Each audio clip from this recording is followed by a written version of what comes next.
साथियों, कुछ दिन पहले मैं जापान गया था। अपने कई कार्यक्रमों के बीच मुझे कुछ शानदार शख्सियतों से मिलने का मौका मिला। मैं मन की बात में आपसे उनके बारे में चर्चा करना चाहता हूं।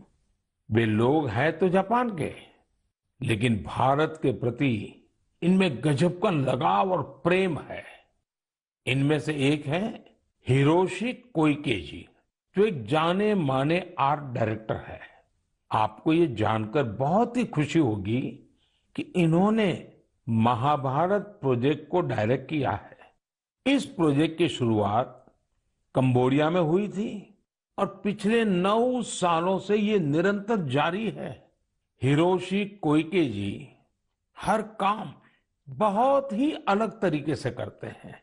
वे हर साल एशिया के किसी देश की यात्रा करते हैं और वहां लोकल आर्टिस्ट और म्यूजिशियंस के साथ महाभारत के कुछ हिस्सों को प्रोड्यूस करते हैं। इस प्रोजेक्ट के माध्यम से उन्होंने इंडिया, कंबोडिया और इंडोनेशिया सहित 9 देशों में प्रोडक्शन किए हैं और स्टेज परफॉर्मेंस भी दी है। हिरोशी कोइके जी उन कलाकारों को एक साथ लाते हैं जिनका क्लासिकल और ट्रेडिशनल एशियन परफॉर्मिंग आर्ट्स में डाइवर्स बैकग्राउंड रहा है। इस वजह से उनके काम में विविध रंग देखने को मिलते हैं। इंडोनेशिया, थाईलैंड, मलेशिया और जापान के परफॉर्मर्स जावा नृत्य, बाली नृत्य, थाई नृत्य के जरिए इसे और आकर्षक बना देते हैं। खास बात यह है कि इसमें प्रत्येक परफॉर्मर अपनी ही मातृभाषा में बोलता है और कोरियोग्राफी बहुत ही खूबसूरती से इस विविधता को प्रदर्शित करती है। और म्यूजिक की डाइवर्सिटी इस प्रोडक्शन को और जीवंत बना देती है। उनका उद्देश्य इस बात को सामने लाना है कि हमारे समाज में डाइवर्सिटी और कोएग्जिस्टेंस का क्या महत्व है और शांति का रूप वास्तव में कैसा होना चाहिए।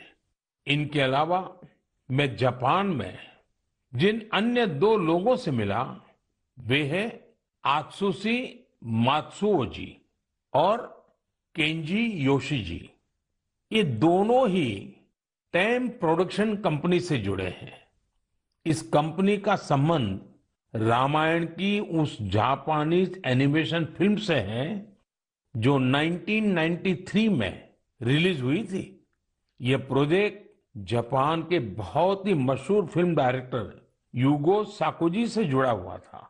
करीब 40 साल पहले 1983 में उन्हें पहली बार रामायण के बारे में पता चला था।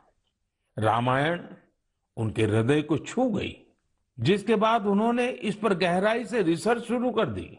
इतना ही नहीं, उन्होंने जापानी भाषा में रामायण के 10 वर्जन्स पढ़ डाले और वो इतने पर ही नहीं रुके, वे इसे एनिमेशन में भी उतारना चाहते थे। इसमें इंडियन एनिमेटर्स ने भी उनकी काफी मदद की। उन्हें फिल्म में दिखाए गए भारतीय रीति रिवाजों और परंपराओं के बारे में गाइड किया गया।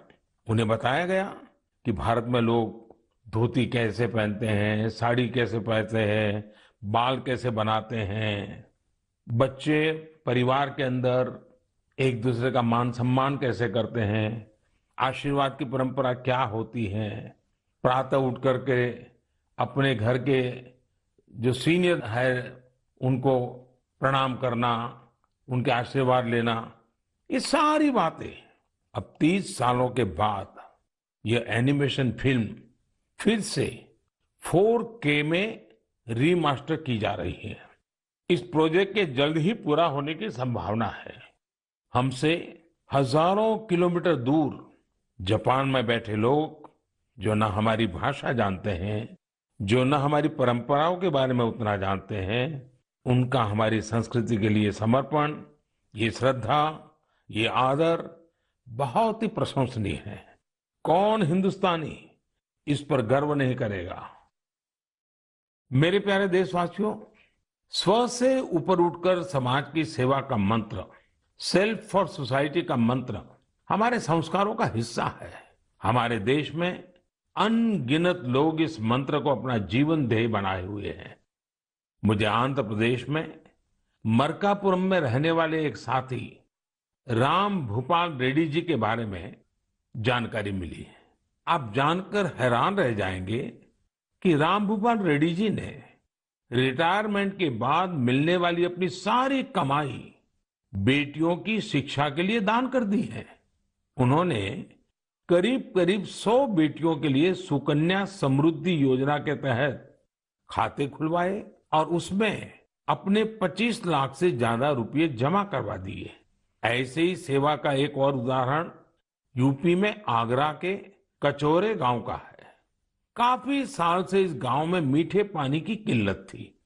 इस बीच गांव के एक किसान कुंवर सिंह को गांव से 6-7 किलोमीटर दूर अपने खेत में मीठा पानी मिल गया। ये उनके लिए बहुत खुशी की बात थी।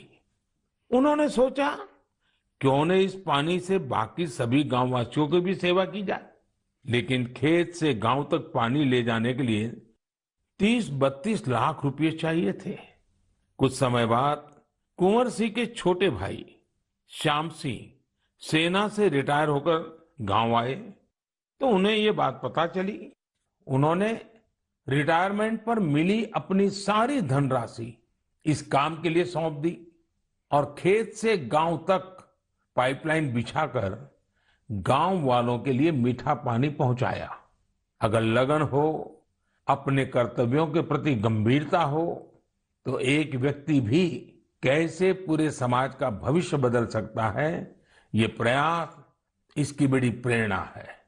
हम कर्तव्य पथ पर चलते हुए ही समाज को सशक्त कर सकते हैं, देश को सशक्त कर सकते हैं। आजादी के इस अमृत महोत्सव में यही हमारा संकल्प होना चाहिए और यही हमारी साधना भी होनी चाहिए, और जिसका एक ही मार्ग है, कर्तव्य, कर्तव्य और कर्तव्य।